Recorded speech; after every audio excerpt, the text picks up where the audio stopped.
Salut les amis, bienvenue sur l'Arène Hakem où le football mérite d'être vécu.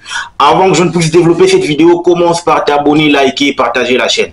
Sébastien de Sabre, l'homme, le coach, le maestro qui a révolutionné le football congolais, qui a révolutionné les léopards de la RDC. Car si aujourd'hui on craint les léopards sur terrain, c'est grâce à cet homme qui est le maestro, qui a su recadrer, n'est-ce pas, la sélection congolaise. Elle a dorénavant une identité de jeu et ça c'est important. Avant que je ne puisse développer cette vidéo, en tout cas n'oublie pas d'activer la cloche de notification. Vous commencez à me faire du bien. Et les gars, je vous préviens, hein, vous êtes des Congolais sur cette chaîne, vous devez me soutenir dans tout ce que je fais parce que Boza Banamboka, beau soutenir, n'est-ce pas, Ndego Nabino. Ça, c'est très important. Donc, en gros, si tu regardes mes vidéos, tu partages, tu likes, ça me fera énormément plaisir. Allez, let's go pour le débrief. On va développer Sébastien de Sabre, l'homme qui a révolutionné le football congolais. En 5 points, on va voir pourquoi est-ce que c'est le meilleur entraîneur. Je ne manque pas du respect à Florent Ibenge, le précurseur même du projet. Mais je dis seulement que c'est le meilleur actuellement en termes de développement du football. Alors, on va voir les 5 points qui font en sorte que Sébastien de Sabre soit reconnu comme étant l'entraîneur qui a révolutionné le football congolais à l'ère moderne. Donc, on y va. Il arrive. En premier point, Sébastien de Sabre, il arrive. Il trouve un Hector Cooper qui a vraiment fait du n'importe quoi. Parce qu'on s'est rendu compte que même la base qui a été posée, ou encore la structure qui a été posée par Florent Ibenge Ikwange avec la sélection avait été détruite complètement par Hector Cooper. Parce que lui aussi, il voulait repartir de zéro avec ses bases, ses fondements. Et c'est là qu'il a tout recommencer pour repartir avec une sélection. Pour moi, je me disais qu'il était en train de chercher à faire un système en 4-4-2. Ça, c'était vraiment son monde à lui.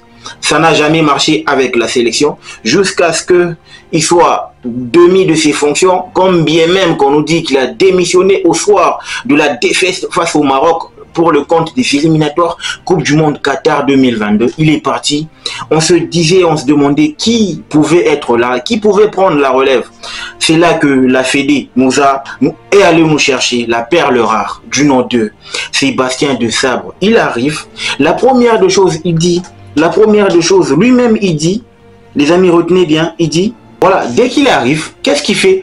Il a d'abord commencé par poser les bases, mettre, n'est-ce pas, en place un cadre de travail adéquat et aussi avoir, n'est-ce pas, une équipe qui pourrait être chargée d'établir un rapport à chaque fin de stage. Pourquoi? Pour permettre à ce qu'il y ait un bon suivi du travail. Parce que quand il dit « J'éprouve un immense plaisir à travailler avec la République démocratique du Congo. Nous avons réussi à créer un cadre de travail favorable aux performances. En insufflant un nouvel élan en termes de management et en établissant de nouvelles interactions avec les joueurs et la Fédé. » C'est là que je trouve que c'était intéressant. Pourquoi? Parce qu'il a joué le pont. Aujourd'hui, avant qu'il ne vienne, les binationaux ne savaient pas exactement à quoi ils s'attendaient en venant jouer avec la sélection. C'est là que lui, en posant, n'est-ce pas, les bases, en mettant en place un bon cadre de travail, il a commencé par bien expliquer le projet parce que ça a permis aux binationaux de savoir exactement de quoi, en tout cas, est fait la sélection.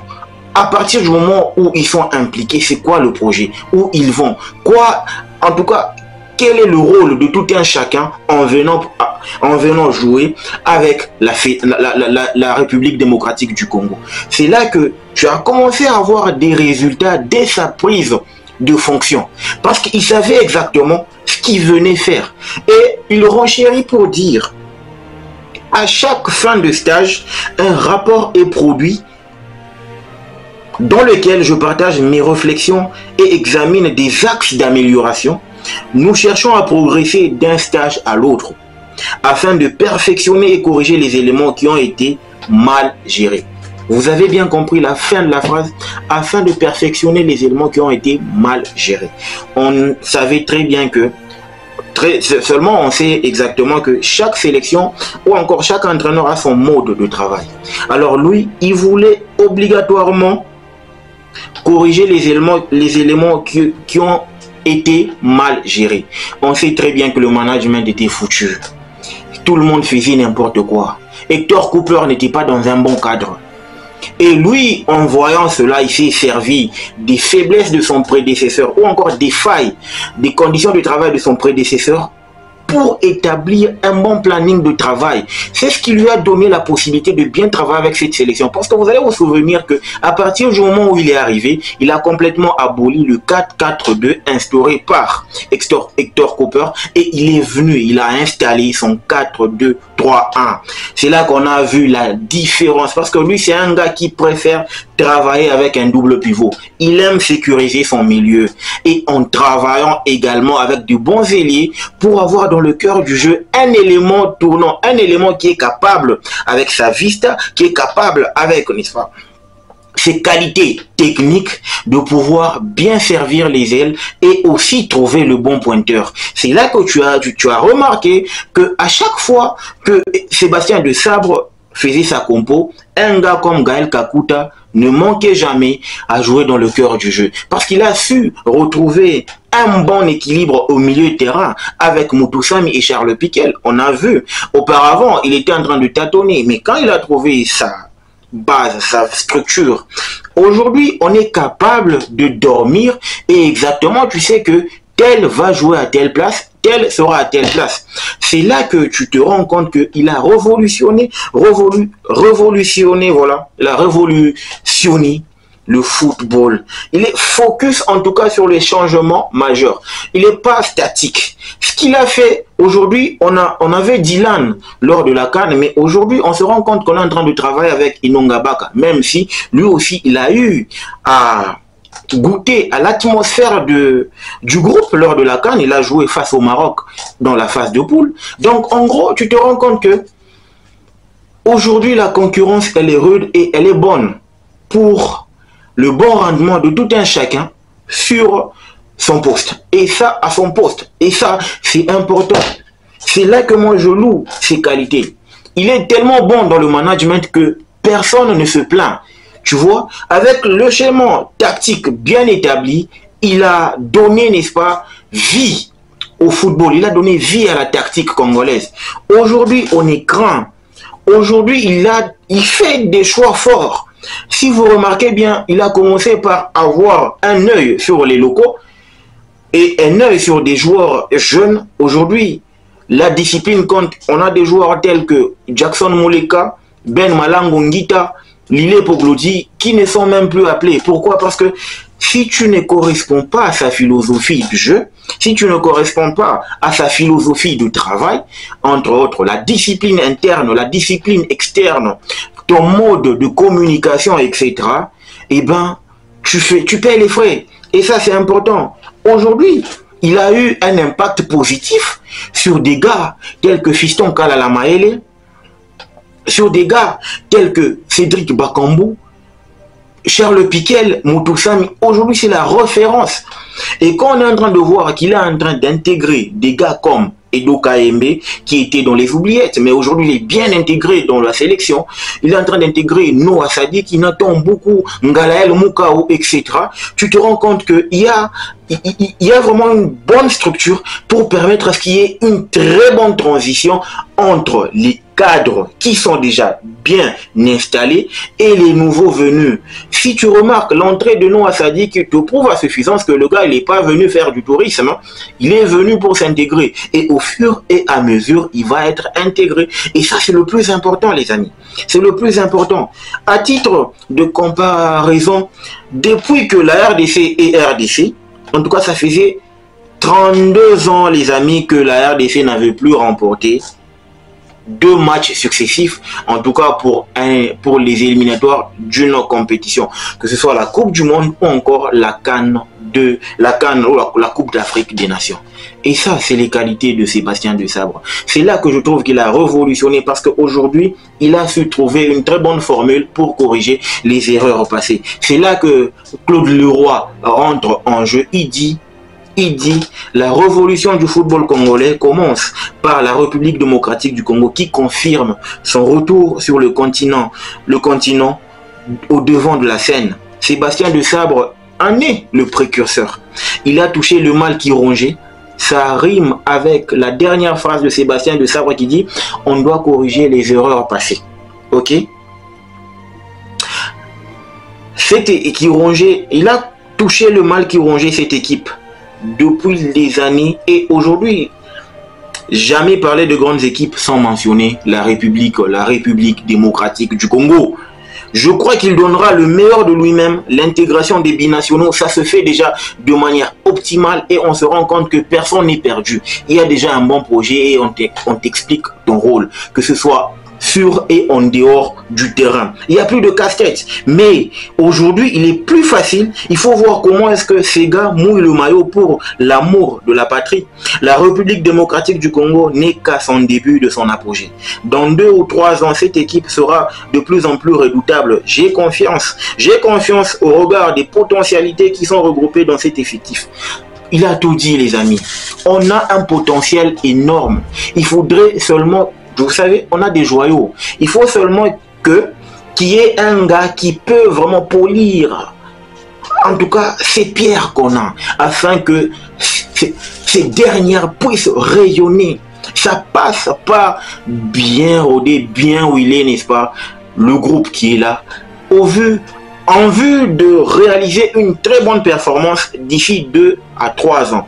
Les amis, la Zambie, à titre de comparaison, elle a remporté la CAN avec une majorité de joueurs qui évoluaient sur les continents, voire en République démocratique du Congo. Vous imaginez, la Zambie a remporté la CAN avec Emmanuel Mayuka comme étant meilleur buteur, qui n'était même pas à Southampton, les amis, avec Renford Kalaba, leader technique, qui était que à Mazembe.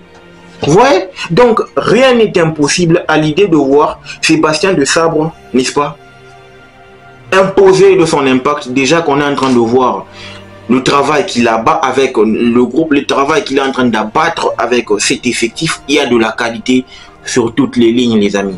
Sur toutes les lignes. Vous vous imaginez, on a un gars comme Rocky Bouchir qui est à Hibernian en Écosse, qui te joue.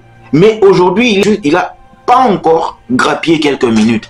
Donc vous voyez combien on est chanceux d'avoir ligne après ligne des talentueux. Aujourd'hui, on a un gars comme Essende Bukaï Nanko Essende. Les amis, c'est un attaquant hors pair. Il a de la mobilité incroyable, dos au but, mouvement tokos. Ça te permet de voir à quel point le noyau ou le vivier est vraiment riche en qualité, riche, n'est-ce pas? Il faut juste raffiner cela et je crois fermement que d'ici les 2 prochaines CAN, on pourrait faire quelque chose. Pourquoi pas remporter? Moi, je vois, on peut gagner la CAN avec cet effectif. On peut gagner la CAN. L'héritage qu'il va nous laisser, ou encore, je ne souhaite pas qu'il puisse partir. Seulement que autour de lui, il y a un problème de salaire, un problème de prime qu'on doit régler. Vous savez, c'est un blanc, c'est pas un Congolais, les amis. Pour ne pas manquer du respect à notre identité. Seulement qu'il faut lui payer son argent. À partir du moment où il se retrouve dans de très bonnes conditions, le gars, il est là, déjà de prime abord, par passion. Il aime le pays, il aime la République démocratique du Congo. Il fait de tout son possible pour nous sortir du bourbier et nous amener sur une autre dimension, les amis. Vous imaginez, les gars, si on était là à faire minimum demi-finale à chaque CAN, qu'est-ce qu'on serait? Qu'est-ce qu'on ferait? Les amis, on tient un entraîneur qui a le souci du pays, mis à part l'argent, il a le souci de développer, n'est-ce pas, les clubs, il a de développer, n'est-ce pas, cette sélection et aussi aller loin, permettre à ce que cette équipe puisse, en tout cas, retrouver son auréole. Et ça, c'est important. Depuis pratiquement 74, on n'a plus goûté à une finale de la CAN. C'est beaucoup trop et ça va faire longtemps. C'est le moment de rester focus. C'est le moment de le soutenir dans son voyage qui est de nous permettre à ce que nous puissions retrouver notre gloire d'antan. Et ça passe par le sérieux de plus d'un et aussi de le mettre dans de très bonnes conditions pourvu qu'il fasse un très bon travail. Il est sur le bon chemin, il est sur le bon rail. un maximum de soutien et surtout lui mettre dans de très bonnes conditions pourvu qu'il fasse, n'est-ce pas, un très bon travail, ce qu'on est en train déjà de voir. Donc les amis, dites-moi ce que vous en pensez en commentaire. N'oubliez pas de vous abonner, de liker, de partager la chaîne. Le football mérite d'être vécu. Ciao.